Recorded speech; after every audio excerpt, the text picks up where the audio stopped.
Vadachennai two வருது.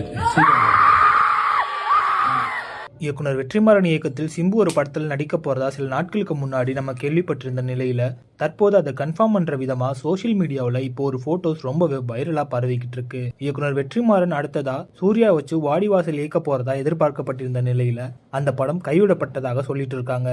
இது மட்டும் இல்லாம வெற்றிமாறன் சிம்பு வச்சு படம் பண்ண போறது உறுதியாயிருக்கு. இந்த படம் வடசென்னை கதைக்களமா இருக்கும்னு சிம்பு தான் வடசென்னை 2 நடிக்க போறதாகவும் செய்திகள் வெளிவந்துட்டு இருக்கு. இந்த நிலையில குபேரா படத்தோட ஆடியோ லான்ச்ல ரசிகர்கள் வடசென்னை 2 படத்தோட அப்டேட் கேட்டப்போ 2026 ஆரம்பத்துல வடசென்னை 2 படப்பிடிப்பு ஆரம்பிக்கும்னு தனுஷ் சொல்லியிருக்காரு. இதனால சில குழப்பங்கள் போயிட்டு இருந்த நிலையில தற்போது வெற்றிமாறன் சிம்பு வச்சு படம் பண்ண போறது உறுதியாயிருக்கு. நேத்து எக்மூர்ல STR 49 படத்துக்கான டெஸ்ட் ஷூட் ஒன்னு பண்ணிருக்காங்க.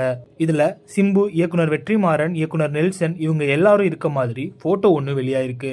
நெல்சன் இந்த படத்துல கேமியோ ரோல் பண்ண போறதா செய்திகள் வெளிவந்துட்டு இருக்க நிலையில ஆண்ட்ரியா, சமுத்திரக்கனி, கிஷோர் முக்கியமான கேரக்டர் நடிக்க போறதாவும், இது மட்டும் இல்லாம நடிகர் கவின் மற்றும் மணிகண்டன் இவங்க 2 பேருமே கேமியோ ரோல் பண்ண போறதா சொல்லிட்டு இருக்காங்க. இந்த படம் வடசென்னை கதைக்களத்துல விசாரணை மாதிரி ஒரு படமா இருக்குன்னு ரசிகர்கள் எதிர்பார்த்துட்டு இருக்காங்க.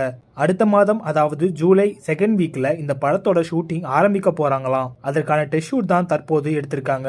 சென்னை எக்மூர் போலீஸ் ஸ்டேஷன் பக்கத்துல இந்த டெஸ்ட் ஷூட் நடந்திருக்கு. இந்த படத்தை கலைப்புலி தானு தான் தயாரிக்க போறாரு. சந்தோஷ் நாராயணன் அல்லது ஜிவி பிரகாஷ் இவங்க 2 பேர்ல ஒருத்தவங்க தான் மியூசிக் பண்ணலாம்னு எதிர்பார்க்கப்படுகிறது.